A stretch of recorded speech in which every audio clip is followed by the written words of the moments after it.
Salam alaikum wa rahmatullah. Mon nom c'est Mahmoud.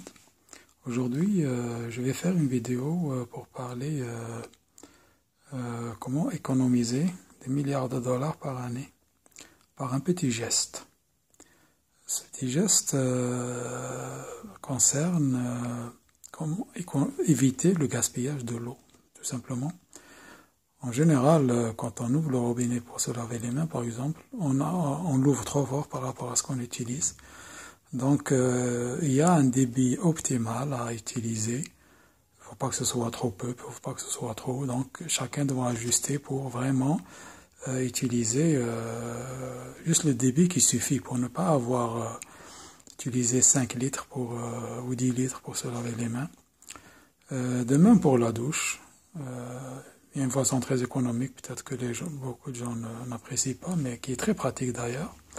Au lieu d'utiliser la pomme là pour l'arrosoir, bon, peut-être c'est plus pratique, mais on peut aussi utiliser un contenant. On le remplit d'eau chaude. Et puis l'avantage, c'est qu'on a beaucoup d'eau. On prend par exemple un récipient, puis on utilise un récipient d'eau. Ça nous fait beaucoup d'eau chaude plus vite, donc on se lave mieux, puis on gaspille moins d'eau. Surtout pour les pays qui ont beaucoup d'eau là, ils gaspillent beaucoup. Ils gaspillent beaucoup. Et puis moi, j'ai entendu une émission, même dans un pays industrialisé, où un responsable, il disait que l'eau potable, ça revient très cher pour passer de l'eau usée à l'eau potable qu'on reçoit au robinet, ça coûte beaucoup d'argent.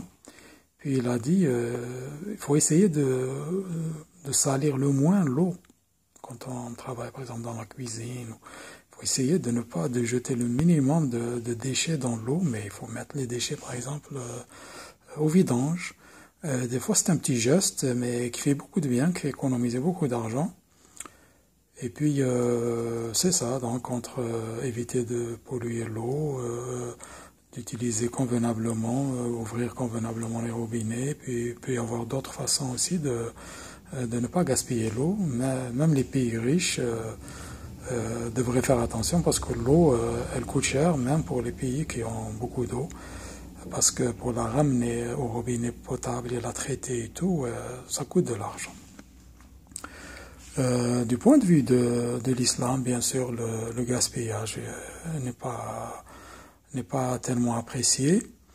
Il y a une histoire du prophète qui a fait ses ablutions, alayhi salatu salam, et puis on lui a donné de l'eau, il était au bord d'une rivière, et puis l'eau qui est restée, il a demandé à ce qu'on la remette dans la rivière. Et là, c'était pour donner une leçon. Donc, même si on est devant une rivière d'eau, on ne gaspille pas. Et on sait que dans le Coran, Allah, le jour du jugement, il peut nous juger. Celui qui a fait un grain de bien, il va le voir.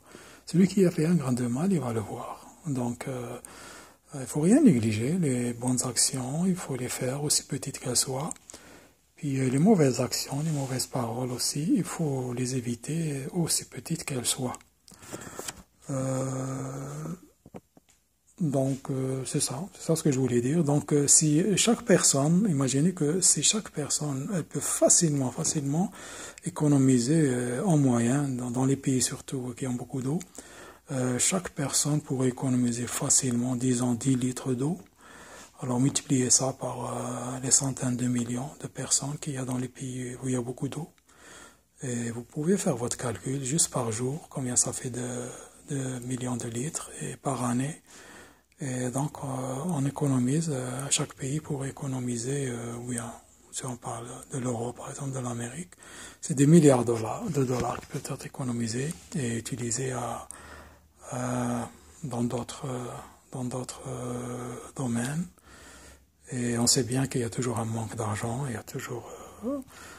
on ferait mieux d'utiliser cet argent gaspillé dans la santé, dans l'éducation, dans beaucoup de causes, des bonnes causes. Donc c'est ça ce que je voulais dire aujourd'hui, puis à la prochaine, Inch'Allah. Assalamu alaikum wa rahmatullah.